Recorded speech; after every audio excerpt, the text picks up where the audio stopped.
வந்து உளவுத்துறையோட வந்து தோல்வி, அதே போல அமித்ஷா வந்து பதவி விலகணும்னு சொல்லிட்டு நம்ம திருமாவளவன், அப்புறம் நம்ம சுப்பிரமணிய சாமி எல்லாம் கருத்து தெரிவிச்சிருக்காங்க. இது பற்றி ஆனால் அரசியல் பேசுறவங்க பேசிக்கிட்டே தாங்கண்ணா இருப்பாங்க. ஏன்னா உங்களுக்கு தெரியும், பிரதமர் அவர்கள் 3வது முறையாக பதவியேற்ற பொழுது 2024 ஜூன் 9ஆம் தேதி பதவியேற்ற அன்னைக்கே காஷ்மீரில் ஒரு டெரர் அட்டாக் இருந்துச்சு, 8 நிமிஷம் கழிச்சு அன்னைக்கு. ஏன்னா அவர்களை பொறுத்தவரை, பாகிஸ்தானை பொறுத்த வரைக்கும், ஐஎஸ்ஐயை பொறுத்த வரைக்கும் இந்தியாவில் அமைதியை வந்து குலைக்கணும், அச்சுறுத்தலை ஏற்படுத்தணுங்கிறதுக்காக தொடர்ந்து நடத்துகிறாங்க. நான் இந்த நேரத்தில் நான் பேச வேண்டிய தலைப்பு இல்லை என்றாலும் கூட இதையும் பேசுகிறேன். நீங்கள் ஓவராலாக பாருங்கள், காஷ்மீரை பொறுத்தவரை கட்டுக்குள்ளே தான் இருக்குது. 370 எடுக்கப்பட்ட பிறகும் கூட கட்டுக்குள்ளே தான் இருக்குது. இந்த துரதிர்ஷ்டவசமான நிகழ்வு இந்தியர்கள் எல்லோரும் ஒன்றாக இருக்கணும். அரசு இயந்திரங்கள் செயல்படுறாங்க, இதற்கான பதிலடியை கொடுப்பாங்க. இதிலே நம்முடைய தலைவர்கள் எல்லாம் அரசியல் பேசுவதை தவிர்க்க வேண்டும் என்பது என்னுடைய வேண்டுகோள். அதே போல கொல்லப்பட்டவர் எல்லாமே நீங்கள் இஸ்லாமியர்களாக இல்லையான்னு கேட்டு கொல்லப்பட்டதாக, ஆனால் ஒரு அரசு வெளியிட்ட அந்த இறக்கையில் வந்து ஒரு இஸ்லாமியரும் பேரோட சேர்க்கப்பட்டிருக்கு இருக்கிறாங்கன்னா இருக்கிறாங்க. ஏன்னா ஷிமோகால அந்த சகோதரியினுடைய கணவரை கொல்றாங்க. அந்த சகோதரி வந்து இன்னைக்கு பேட்டி என்ன கொடுத்துருக்காங்கன்னா, கொன்னுட்டு அவங்க கேட்குறாங்க, என் கணவரை கொன்னுட்ட, என்னையும் கொன்று, என் பையனையும் கொன்று, எங்களையே உயிரோட விட்டு வைக்கிறேன். அதுக்கு அந்த தீவிரவாதி சொல்கிறா, இல்லை மோடிட்ட போய் நான் கொன்னேன்னு சொன்னேன் அப்படின்னு. அதே போல் பேட்டி கொடுக்கக்கூடிய பல பேர் சொல்கிறாங்க, லைனாக நிற்க வச்சு இஸ்லாமிக் குரான் வெர்ஸு கேட்குறாங்க. சொல்லாதவங்கள 3 புல்லட், தலையில் 1 காதில் தான் சொல்கிறாங்க. சொல்கிறத வச்சு நம்ம சொல்கிறோம். அதே நேரத்தில் இதில் நான் ஏற்கனவே சொன்னது போலங்கன்னா, இதில் வந்து அவங்கள காப்பாற்ற வந்தது அங்கே இருக்கக்கூடிய இஸ்லாமிய சகோதரர்கள் தான். ஏன்னா பெகல்காமில் இந்த அட்டாக் நடந்த பிறகு பார்த்தீங்கன்னா, அது குறிப்பாக பெகல்காம்லேருந்து 3 கிலோமீட்டர், இது குதிரையில் மட்டும்தான் போகணும் இந்த பகுதி. அந்த பகுதியில் முதல் கட்ட சிகிச்சை உடனடியாக வந்தது அங்கே இருக்கக்கூடிய இஸ்லாமிய சொந்தங்கள் தான் வந்தாங்க.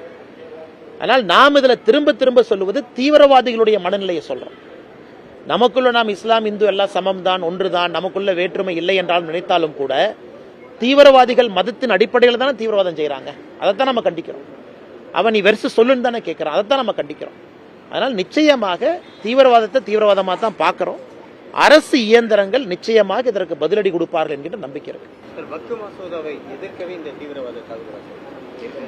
2-3 நாட்களாக பாகிஸ்தானுடைய ஆர்மி சீஃப் அவர் வந்து காஷ்மீர் வந்து எங்களுடைய இன்டெகிரல் பார்ட் அப்படின்னு அவர் ஒன்று பேசியிருந்தாப்புல. அதே மாதிரி நிறைய அந்த கிளரிக்ஸ் எல்லாம் வந்து குறிப்பாக நிறையா காஷ்மீரை சாராதவங்கெல்லாம் காஷ்மீருக்குள்ள வந்து குடியுரிமை பெற்று இருக்கிறாங்க தவறான தகவலை பரப்புறாங்க, பொய்யுரைகள். குறிப்பாக பாகிஸ்தான் ஆக்கிப்படி காஷ்மீரில் இஸ்லாமாபாத்தில் கடந்த 1 வார காலமாகவே நிறைய ஸ்பீச்சஸ், பப்ளிக் ஸ்பீச்சஸ். அவர்களுக்கு இந்தியா வளர்வது பிடிக்கல, அமைதியாக இருப்பது பிடிக்கல.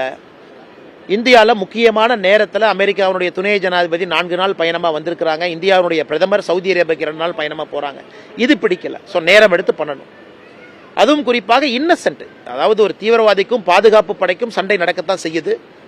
அது காலம் காலமாக பாதுகாப்பு படை பதிலடி கொடுக்குறாங்க. ஆனால் முதல் முறையாக ரொம்ப நாள் கழிச்சு அப்பாவி மக்கள் என்று தெரிஞ்சே டூரிஸ்ட் இந்தியாவினுடைய பல பகுதியிலிருந்து வந்தவங்கள ஒரு தீவிரவாதி வந்து தாக்குறாங்கன்னா அது யார் ஏற்றுக்கொள்வார்கள்? யாரும் ஏற்றுக்க மாட்டாங்க. இல்லைன்னா சித்தாந்தம் இருக்குன்னா ஜீரோ சித்தாந்தம்.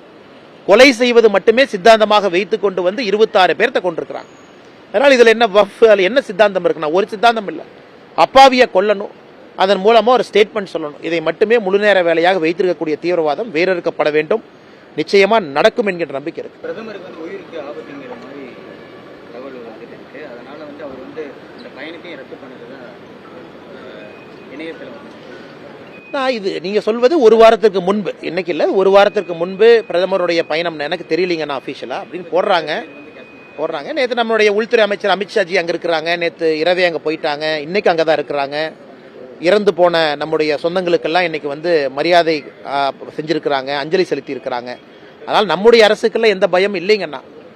நம்முடைய நோக்கமெல்லாம் சாதாரண பொதுமக்கள் பாதுகாப்பு இல்லாமல் சில இடத்துல இருக்கிறாங்க. மறுபடியும் இது போன்ற தீவிரவாதிகள் இதை பயன்படுத்தி நாங்கள் வந்து பொதுமக்களை தாக்குவோம், அதாவது நம்முடைய செக்யூரிட்டி ஃபோர்ஸஸ் மேலே அட்டாக் பண்ணுறது வேறங்கண்ணா. பொதுமக்களை தாக்குவோம்னா இது வந்து அடுத்த கட்டம் போகிறாங்க, அடுத்த கட்டம் போக வேண்டும் என்று. அதனால் நிச்சயமாக நம்முடைய அரசு பதிலடி கொடுக்கும்.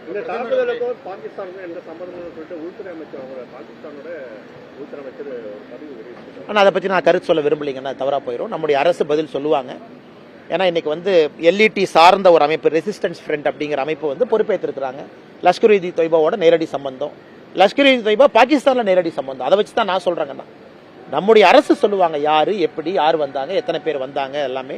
அதனால் அரசு சொல்ல வேண்டிய பதிலை நான் சொன்னால் அது தவறாக போயிருங்கண்ணா. நான்லாம் எங்கேயும் ஆகலிங்கண்ணா. நான் எங்கேயும் ஆகலைண்ணா, உங்களோட தானே இருக்கேன். நான் எங்கேயும் ஆகலிங்கன்னா நம்முடைய அரசு கண்டிப்பாக நிச்சயமாக ஒரு கடுமையான பதிலடி கொடுக்கும் என்கின்ற முழு நம்பிக்கை இருக்கு.